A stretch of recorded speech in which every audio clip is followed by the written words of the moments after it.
Hello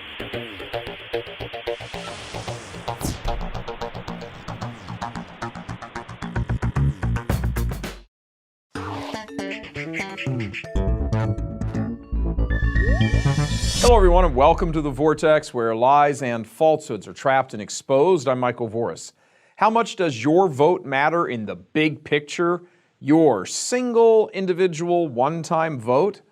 Well, that depends on which big picture you're referring to, the earthly one or the other earthly one.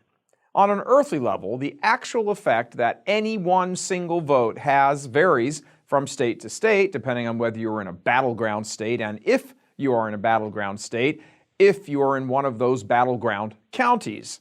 For the record, the county that Church Militant is located in, Oakland County, Michigan, just a mile or so north of Detroit, is one of those 25 battleground counties where the election will be determined, if there isn't massive voter fraud and vote tabulation fraud, that is. But even in a location like this, the odds that any single vote will make a statistical difference are mind-numbingly low. Experts say you have a better chance of getting hit by lightning twice and winning the lotto than the chance that your individual vote on its own will make any difference. In fact, speaking in mathematical terms, the odds are so close to zero that mathematicians actually count it as zero. So much for the earthly level analysis. But there is another analysis, much more important, and this one pertains to the supernatural, the otherworldly.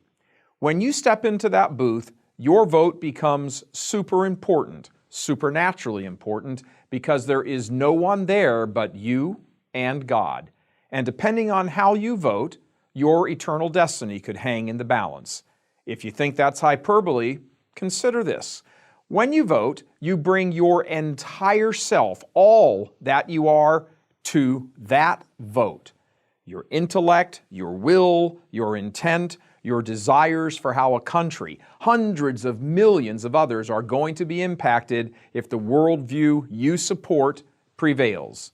Voting is the strongest single action you can take to bring your own worldview into reality in the earthly order of things. It is a sacred duty. Not because it's how democratic republics are supposed to function and soldiers died to protect your right to vote, all of that's true, but there is in the act of how you cast your vote a moment of reckoning with the divine. It is your conscience face to face with Almighty God. In political terms, it is the secular equivalent of the sacrament of confession. You step into a small area, draw the curtain or close the door, and are confronted by your conscience. And you confess your worldview. Do you make a good one or a bad one? Do you come face to face with all your personal failings in terms of your vision of the world and your secret motivations? What legacy for those who follow do you wish to leave? Do you proceed down a path of voting according to your feelings and be disregarding of the truth? Do you use the personality of one or the other as a convenient cover to vote for the one who best excuses your sin or gives you the greatest rationalization to continue in your sin? See, there is no cover in the voting booth. It's you and God, and He knows. Part of fallen human psychology involves wanting others to affirm us in our sin and persuading others to affirm us in our sin. That's part of what inspires people to gin up support for their own evil, which they do in various ways, by bullying or playing the victim or trying to convince others.